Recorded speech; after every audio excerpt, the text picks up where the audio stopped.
350 सीटें इंडिया गठबंधन की आने वाली है और प्रधानमंत्री इंडिया गठबंधन का बनेगा। 2014 में मोदी जी ने कहा था जब वोट डालने जाओ तो सिलेंडर को देख के जाना, सिलेंडर को हाथ जोड़ के जाना, तो इस बार भी हम सिलेंडर को हाथ जोड़ के ही जाएंगे। दिल्ली में सरकार अरविंद केजरीवाल जी की बनी और आज 24 घंटे बिजली आ रही है, तो केवल अरविंद केजरीवाल जी ने करके दिखाया है। 400 पार केवल दालें हो रही हैं, 400 पार केवल सरसों का तेल हो जाएगा, 400 पार जो होने वाला वो महंगाई होने वाली है, 400 पार सीटें नहीं आने वाली। आप महंगाई कम करो, आप बेरोजगारी कम करो, आप उन्हें रोजगार दो। आप 5 किलो राशन क्यों दे रहे हो, क्यों भीख दे रहे हो? भीख नहीं चाहिए हमें रोजगार चाहिए, हमें काम चाहिए। ईडी कहीं ना कहीं केवल भारतीय जनता पार्टी के कहने पर आम आदमी पार्टी के जो मुखिया हैं, आम आदमी पार्टी के जो कार्यकर्ता हैं, उनको परेशान करने का काम कर रही है। आलाप दोस्तों, मैं आपके साथ जफर सिद्दीकी, आप देख रहे हैं टाइम्स एक्सप्रेस। मौजूद इस वक्त मैं गाजीपुर गांव में और मेरे पीछे आप तस्वीरें देख सकते हैं। यहाँ पर जो पूर्व उप मुख्यमंत्री रहे हैं सचिन पायलट, वो यहाँ पर पहुँचने वाले हैं। कुलदीप कुमार के समर्थन में जो आज यहाँ पर महापंचायत है, कुछ लोगों से बातचीत करते हैं कि कैसा माहौल है, कैसा माहौल लग रहा है इस बार दिल्ली की सीटों पर। इस बार 7 सीटों पर इंडिया गठबंधन की जीत होने वाली है। जिस प्रकार से जो युवा है वो इकट्ठा होकर इंडिया गठबंधन को वोट डालने वाला है, क्योंकि जो हमारे लोकसभा प्रत्याशी हैं कुलदीप कुमार जी, वो भी एक युवा है और मात्र 33 साल की उम्र में वो सांसद का चुनाव लड़ रहे हैं। तो युवाओं के लिए एक बहुत खुशी की लहर है कि इतने कम उम्र के अंदर, इतनी बड़ी पंचायत के अंदर, संसद के अंदर सांसद की टिकट आम आदमी पार्टी ने कुलदीप कुमार जी को दी है। तो इसलिए सब लोग इकट्ठा होकर उनका समर्थन कर रहे हैं और जिस प्रकार से उनको यह भी हम निश्चित कर रहे हैं कि 100% वो 4 जून को जीत दर्ज करने वाले हैं पूर्वी दिल्ली लोकसभा के अंदर। आखिर मुद्दा क्या है कि प्रधानमंत्री ये कह रहे हैं कि अब की बार हम 400 पार सीटें ला रहे हैं, प्रधानमंत्री से इतने नाराज क्यों हैं? 400 पार केवल दालें हो रही हैं, 400 पार केवल सरसों का तेल हो जाएगा, 400 पार जो होने वाला वो महंगाई होने वाली है, 400 पार सीटें नहीं आने वाली। केवल जो सीटें एनडीए गठबंधन की आएंगी वो लगभग 150 से 200 के बीच सीटें आने वाली हैं और 350 सीटें इंडिया गठबंधन की आने वाली है और प्रधानमंत्री इंडिया गठबंधन का बनेगा। आम आदमी पार्टी के जो मुखिया अरविंद केजरीवाल, उन पर लगातार इल्जाम लगते हैं। अभी वो जेल से बाहर आए हैं, अभी वो जमानत पर बाहर हैं, फिर जेल जाना है उनको। आपको पता होगा जो पीएमएलए कानून है, जिस कानून के तहत उनको जेल में भेजा गया है, उसमें ये होता है कि हमने आपके ऊपर आरोप लगा दिया कि आपने 1 करोड़ रुपए का भ्रष्टाचार किया है और वो मुझे ही साबित करना है। इस कानून के अंदर ये है, लेकिन कहीं से कहीं तक 1 रुपए का भी जो ट्रायल है, हमारे माननीय मनीष सिसोदिया जी जो के नाम में बंद हैं लगभग 1.25 साल से, उन पर भी 1 रुपए का मनी ट्रायल साबित नहीं कर पाए। इसलिए संजय सिंह जी को सुप्रीम कोर्ट में बेल देनी पड़ी, क्योंकि सुप्रीम कोर्ट ने एक बात कही। सुप्रीम कोर्ट ने कहा कि 6 महीने हो गए और 6 महीने के अंदर आपने 1 रुपया भी इनका नहीं दिखाया, 1 रुपये का भी ट्रांजैक्शन नहीं दिखाया। तो कहीं ना कहीं जो संदेह में है वो ईडी संदेह में है और ईडी कहीं ना कहीं केवल भारतीय जनता पार्टी के कहने पर आम आदमी पार्टी के जो मुखिया हैं, आम आदमी पार्टी के जो कार्यकर्ता हैं, उनको परेशान करने का काम कर रही है और केवल वो सीबीआई और ईडी को सामने लाकर आम आदमी पार्टी को खत्म करने की कोशिश कर रहे हैं। लेकिन मैं भारतीय जनता पार्टी के लोगों से कहना चाहता हूं, आम आदमी पार्टी ना तो खत्म हो सकती और आम आदमी पार्टी का जो हर एक कार्यकर्ता है वो अरविंद केजरीवाल है, मनीष सिसोदिया है। मैं इतना ही कहना चाहता हूं। चलिए आपके पास आऊंगा भी। जिस तरीके से प्रधानमंत्री ने कहा कि इंडिया अलायंस अगर सत्ता में आएगी तो आपके नल की टोटी तक चुरा लेंगे। देखिए, पहले मैं सॉरी आपको माफ़ी चाहूँगा, पहले मैं इस बात का आपको जवाब दूंगा। अभी आपने कहा मोदी से लोग क्यों नाराज हैं जी। मैंने भी जो पिछली बार 2 साल सरकार बनी, मैंने भी भारतीय जनता पार्टी को वोट दिया था और इस बार बिल्कुल नहीं दूंगा। इस बार इसलिए नहीं दूंगा क्योंकि देश में जो रोजगार, देश का जो हाल चल रहा है, महंगाई, युवाओं के ऊपर ध्यान नहीं दिया जा रहा, कॉलेज नहीं बन रहे, स्कूल नहीं बन रहे। देखिए, कभी भी राजनीति में धर्म नहीं आना चाहिए और धर्म में राजनीति नहीं आना चाहिए। वो सिर्फ और सिर्फ मंदिर, हम भी राम को मानते हैं, हम भी राम को पूजते हैं, मैं भी हिंदू हूँ, मैं भी ब्राह्मण हूँ, लेकिन एक मंदिर के पर्पज से आप कह रहे हो कि मुझे वोट दो, तो बिल्कुल नहीं देंगे। ठीक है, हमें बहुत खुशी हुई कि राम मंदिर बना है, पब्लिक के पैसे से बना है, आपके सरकार के पैसे से नहीं बना। और दूसरी बात कि आपको बेरोजगारी पे बात करनी चाहिए, आपको महंगाई पे बात करनी चाहिए। पिछली बार जब 2014 में मोदी जी ने कहा था जब वोट डालने जाओ तो सिलेंडर को देख के जाना, सिलेंडर को हाथ जोड़ के जाना, तो इस बार भी हम सिलेंडर को हाथ जोड़ के ही जाएंगे, क्योंकि सिलेंडर इतना महंगा हो गया है। आप देखिए, प्रधानमंत्री जी चूल्हा बांट रहे हैं, चूल्हा बांटने से क्या होगा? उज्ज्वल योजना के तहत लेकिन सिलेंडर दिया उन्होंने, सिलेंडर इतना प्रधानमंत्री ने आवास योजना के तहत घर सिलेंडर दिए। इतना महंगा है, चूल्हा से क्या होगा?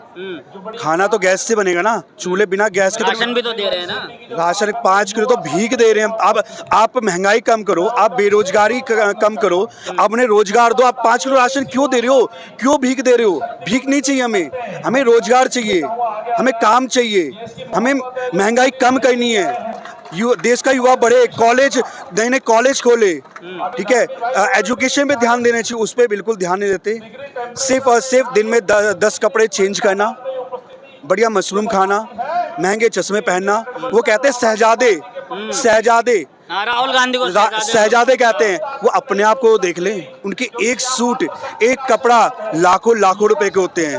अभी प्रधानमंत्री अच्छा कपड़ा पहनने क्या तकलीफ है? अभी आप मीडिया ने ही बताया मुझे, देखो मैंने भी चश्मा पहन रखा है, 200 रुपए का चश्मा है, ठीक है। अब मीडिया के थ्रू ही पता लगा है कि 1.5 करोड़ रुपए का चश्मा पहनते हैं।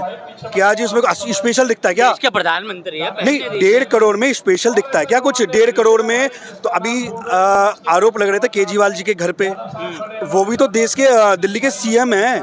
दिल्ली के अगर अच्छे घर में रह रहे हैं, वो गाड़ी ले रहे हैं, तो क्या गुनाह कर दिया उन्होंने? ही क्या गुनाह कर दिया? वैसे तो दिल्ली का अच्छा एक सवाल ये है कि दिल्ली पुलिस द्वारा जो है अरविंद केजरीवाल की माता जो बुजुर्ग हैं उनको भी परेशान किया जा रहा है। देखिए, मैं इसमें ना पुलिस वाली गलती कहूँगा, ना मीडिया की भी गलती कहूँगा, क्योंकि जो तानाशाही देश में चल रहा है, जो तानाशाही देश में चल रहा है, अगर मीडिया मोदी को नहीं दिखाएंगी तो उसका न्यूज़ चैनल बंद हो जाएगा। अगर पुलिस वाले मोदी का साथ नहीं देंगे, ईडी मोदी का साथ नहीं देंगे, तो उनकी नौकरी खतरे में जाएगी। तो बेचारे बेबस होके, वो भी नहीं चाहते, फंसे हुए हैं, फंसे पड़े हैं, मीडिया भी फंसी पड़ी है, पुलिस भी फंसी पड़ी है। मोदी जो तानाशाही देश में रवैया अपना रखा है, तानाशाही हो रही है, तानाशाही बहुत हो रखी है। और इस बार युवाओं ने ठान लिया है, इस बार युवाओं ने ठान लिया कि हवा एक अलग ही चलेगी इस बार। हमने 2 बार प्रधानमंत्री को देख लिया, ठीक है, प्रधानमंत्री जी ने एक बार चुने गए तो उन्होंने कहा कि एक बार मुझे मौका और दो, मैं 5 साल और चाहिए मुझे, ठीक है, एक बार और मौका दिए, लेकिन 10 साल में कुछ नहीं कर पाए। 15 साल बाद भी चौथी बार भी यही बोलेंगे, लेकिन इस बार उनको बिल्कुल मौका नहीं देंगे। इस बार रुख हम हवा चेंज करेंगे बिल्कुल। प्रधानमंत्री तो चेंज हो जाएंगे 1 साल बाद। प्रधानमंत्री जी की जो उम्र है वो 75 साल होने वाली है। तो प्रधानमंत्री ने सभा में बोला, मेरे 70 साल के बुजुर्गों में आपका बेटा। मैं कहना चाहूंगा प्रधानमंत्री जी अगले साल 75 साल के होने वाले हैं। जिस प्रकार से अडवाणी, वो तो अपने आप को बुजुर्ग नहीं समझ रहे हैं, वो बुजुर्ग ना समझ रहे हो, लेकिन एज जो डेट ऑफ बर्थ है उनकी, वो तो बुजुर्ग बता रही है कि वो 75 साल के हो गए हैं। तो क्या वो अपने लिए वोट मांग रहे हैं या अमित शाह के लिए वोट मांग रहे हैं? तो पहले तो यही तय नहीं है कि 1 साल बाद प्रधानमंत्री जी रहेंगे या नहीं रहेंगे। तो इसीलिए इस बार लोगों ने मन बना लिया है कि हम इस बार जो प्रधानमंत्री जी ने 10 साल मांगे हैं, 10 साल में जो काम किया है, विकास कार्य जो वो कहते हैं कि हमने किए, जो दिखते नहीं है, केवल बेरोजगारी बढ़ी है, महंगाई बढ़ी है, और केवल इस देश के अंदर डर का माहौल बढ़ा है। प्रधानमंत्री ने भी एक दिन पहले ही भाषण देते हुए बोला कि हम जो लाइट लाए हैं, इंडिया अलायंस वाले लाइट काट देंगे, हमने जो लोगों तक पानी पहुंचाया, इंडिया अलायंस वाले तुम्हारी टोटी खोल कर ले जाएंगे। मैं दिल्ली की बात करना चाहता हूँ। दिल्ली में सरकार अरविंद केजरीवाल जी की है, और दिल्ली में 9 साल पहले मैं भी यहाँ बड़ा हुआ, पैदा हुआ, यहीं मेरा बर्थ, यहीं जन्म हुआ। तो मैं 9 साल पहले देखता था कि हम बिजली कितनी कट होता था, बिजली का 8-8 घंटे 10-10 घंटे बिजली नहीं आती थी। लेकिन जब दिल्ली में सरकार अरविंद केजरीवाल जी की बनी और आज 24 घंटे बिजली आ रही है, तो केवल अरविंद केजरीवाल जी ने करके दिखाया है। और इन्वर्टर आप देखते थे, उस समय इन्वर्टर हर घर के अंदर था, लेकिन आज कहाँ है इन्वर्टर? वो इन्वर्टर इसलिए हट गए हैं क्योंकि जो उनका बेटा है, दिल्ली का बेटा अरविंद केजरीवाल जी ने यहाँ 24 घंटे लाइट देने का काम किया। उसके बगल में ही आप गाजियाबाद चले जाओ, तमाम काम किए, तो सलाखों के पीछे क्यों? सलाखों के पीछे इसलिए कि केवल जो डर लग रहा है मोदी जी को, यह डर केवल अरविंद केजरीवाल जी से लग रहा है, क्योंकि अरविंद केजरीवाल जी केवल जो जनता के जुड़े मुद्दों के लिए काम कर रहे हैं, वो पानी देने का काम करते हैं, अच्छी शिक्षा देने का काम किया, 24 घंटे बिजली देने का काम कर रहे हैं। जो बुजुर्ग हैं उनको यात्रा में भेजने का काम कर रहे हैं, उनको चारों धाम की यात्रा करा रहे हैं। क्या कभी किसी ने सोचा था, किसी गरीब बुजुर्ग ने जो 60 साल से ऊपर का हो जाए, उसने कभी सोचा था कि मैं 4 धाम कराऊंगा? लेकिन एक आम आदमी पार्टी की सरकार अरविंद केजरीवाल जी ने यह करके दिखाया है। और आप पूरे देश में देख लो, गुजरात देख लो ना, गुजरात में मॉडल क्या है शिक्षा का मॉडल? क्या है शिक्षा का मॉडल? वहाँ क्या है? यहाँ इंफ्रास्ट्रक्चर देखो, या स्विमिंग पूल है स्कूलों के अंदर। आज जो प्राइवेट स्कूल में बच्चा पढ़ता था वो कहता है मुझे गवर्नमेंट स्कूल में पढ़ना है, एक्सीलेंट स्कूल में जाना है दिल्ली के।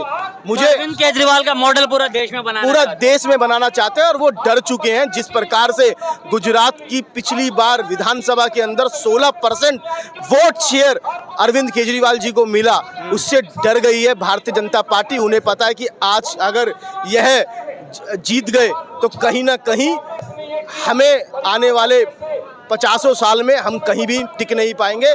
इसीलिए अरविंद केजरीवाल जी पे केवल भ्रष्टाचार का आरोप षड्यंत्र के तहत रचकर उनके ऊपर डाला जा रहा है। मैं एक बात बताना चाहता हूँ, अगर मैंने कोई चोरी की है तो जो चोर होता है, जब कोई चोरी करता है तो कोई ना कोई सामान तो बरामद होता है ना भाई। मोबाइल चोर पे हम कहते हैं भाई उसने मोबाइल की चोरी करी, तो मोबाइल पुलिस बरामद करके दिखाती है ना। ईडी को 1.5 साल हो गया है, ईडी कह रही है लाखों हजारों करोड़ रुपए का घोटाला हुआ, लेकिन 1 रुपए भी किसी भी पार्टी के मुखिया पर 1 रुपए का भी बरामद नहीं कर पाई ईडी। इसलिए सुप्रीम कोर्ट को ही पता है कि माननीय सुप्रीम कोर्ट ने इस बार अरविंद केजरीवाल जी को जो जमानत दी, उनको भी पता है कि अरविंद केजरीवाल जी के साथ यह लोग गलत कर रहे हैं। क्योंकि अरविंद केजरीवाल जी केवल देश की बात नहीं, दिल्ली की बात नहीं, पूरे देश के अंदर वो एक ही बात कह रहे हैं कि शिक्षा शिक्षा है वो शिक्षा अच्छी होनी चाहिए, बेरोजगारी कम होनी चाहिए। और अगर इंडिया गठबंधन की सरकार बनती है तो जो मोदी जी ने कहा था कि वो हर साल 2 करोड़ नौकरी देंगे, वो तो नहीं दे पाए, लेकिन इंडिया गठबंधन में जरूर जो बेरोजगार है उनको नौकरी देने का काम इंडिया गठबंधन जरूर करे। चलिए आपके पास आऊंगा। जैसा कि आप लोग कह रहे हैं कि 25 मई भाजपा गई, क्या ये सच है? बिल्कुल सच है, उसका अंदाजा आप यहाँ पे बैठी जनता से लगा सकते हो। और दूसरी बात मैं ये कहना चाहूँगा, जो मोदी 400 पार का जो नारा लगा रही है, 400 पार पहली बार तो आया नहीं है इस देश में।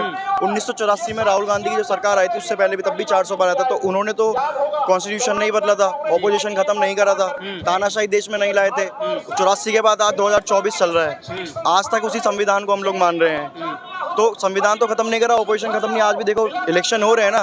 तो ये 400 पार का नारा लगा के ये लगा के 400 पार ला के ऑपोजिशन को खत्म कर दें, संविधान बदल दें, अपने हिसाब से देश चलाएंगे, अपने हिसाब से सारे कार्य करेंगे। क्या राम मंदिर पर बुलडोजर चल जाएगा अगर इंडिया अलायंस सत्ता में आएगी तो? राम मंदिर पे कैसे प्रधानमंत्री बोल रहे हैं। प्रधानमंत्री के बोलने से क्या होता है? प्रधानमंत्री के बोलने से 400 पार का नारे पे 400 पार तो नहीं आएगी ना। और राम मंदिर, राम हमारे पूज्य हैं, राम हमारे भगवान है, उन पे बुलडोजर कैसे चढ़ा देगा कोई, आप ये बताओ ना। और राम मंदिर भाजपा का बनाया तो है नहीं, राम मंदिर बनाया हुआ इस देश की जनता का है। उसमें जो पैसा लगा है ना, इस देश की एक एक जनता का पैसा लगा है उस राम मंदिर, तो वो आपका ही मंदिर है, मेरा ही मंदिर है। और राम जी को कोई भाजपा लेके नहीं आएगा, जो राम को लाए वो लाएंगे। राम मंदिर बना था तो मैंने भी 1 लाख रुपए की डोनेशन राम मंदिर के लिए दी थी, क्योंकि राम मंदिर हम सब जितने भी सनातनी है, जितने भी हम लोग हिंदू धर्म के लोग हैं, अनुयायी हैं, वो राम मंदिर चाहते थे कि बने, और राम मंदिर बनाए। और राम मंदिर में मैं भी दर्शन करके आया हूँ अयोध्या में, मैं भी गया हूँ, मैं भी आम आदमी पार्टी में हूँ, लेकिन मैं गया हूँ अयोध्या में। तो ऐसा नहीं है कि राम मंदिर केवल उनका ही ब्रांड है और केवल वही ब्रांड उनका ही है जो राम को लेके आए। मोदी की गारंटी पे मोदी जी केवल एक बात कहते हैं, जो राम को लाए हैं। मोदी जी राम को लाने वाले कब से हो गए? राम तो कब से हैं, कितने हजारों सालों से राम है, और राम को लाने वाले कोई पैदा नहीं हुआ। राम हमें लेकर आए हैं, राम हमारे भगवान है। तो कहीं ना कहीं यह सीधा जो मोदी सरकार है वो तानाशाही की ओर हो चुकी है, उनको कुछ नहीं दिख रहा। आप जगन्नाथपुरी में देख लो, संबित पात्रा का क्या बयान है, राष्ट्रीय प्रवक्ता है, राष्ट्रीय प्रवक्ता है। अमित शाह जी कह रहे हैं उनकी जवान फिसल गई। कहाँ जवान फिसल गई? वो जगन्नाथ जी को मोदी जी का भक्त बनाया। जिस मंदिर के ऊपर से एरोप्लेन नहीं उड़ सकता उसे वो मोदी जी का भक्त बता रहे हैं, तो इसे कहते हैं विनाशकाली विनाश बुद्धि। तो ये हो रहा है, बस कुछ बौखलाहट कह सकते हैं क्या इसको? देखिए जब लहर अलग चलती है ना और जब सत्ता पलटनी होती है, देखिए अब आप देखा हो आपने, अब मीडिया भी थोड़ा ना मोदी को हटाने लगी है। अब पहले अडानी अंबानी कर रहे थे, अब अडानी अंबानी को भी गाली बक रहे हैं वो तो कहीं ना कहीं माहौल बदल रहा है। डर का जो खौफ है ना, कि वो सत्ता जाने की डरना सबको रहता है कि सत्ता मेरे पास रहे, वो खौफ से वो जी, और वो तरह तरह की बातें कर रहे हैं। कभी मंगलसूत्र, कभी कह रहे हैं इसकी ये भटकती हुई आत्मा है, ये नाजायज औलाद है। ये कोई प्रधानमंत्री, देश का प्रधानमंत्री कोई ऐसी बातें करता है कि ये नाजायज औलाद है, ये भटकती हुई आत्मा है? देश का प्रधानमंत्री कभी ऐसी बातें नहीं कर सकता। और उसके जो भारतीय जनता पार्टी के सिपाही जो लोग हैं, कार्यकर्ता, संदीप पात्रा ने जो बोला है, कहीं ना कहीं भगवान ने उसके मुंह से निकलवा दी ये बात। आज उस मुद्दे से, वो मुद्दा कोई छोटा मुद्दा नहीं है, छोटा मुद्दा नहीं है। पूरी के सारे लोग नाराज हैं, देश के पूरे लोग नाराज हैं भाजपा की उस बात से। आप देखना इस बात का चुनाव पे बहुत बड़ा असर वोट पड़ेगा, से जवाब देंगे इसका। बहुत ज्यादा। चलिए, तो देखिए लोग जो हैं बहुत नाराज़ हैं, और मेरे पीछे जो आप मंच देख पा रहे होंगे, कुछ ही देर में यहाँ पर सचिन पायलट यहाँ पर पहुँचने वाले हैं। लोग ये कह रहे हैं कि इस बार जो है वोट से हम इसका जवाब देंगे, यानी कि जो कुछ भगवान की भी जो अपमान किया गया है उसको भी लेकर जो है लोग नाराज़ हैं।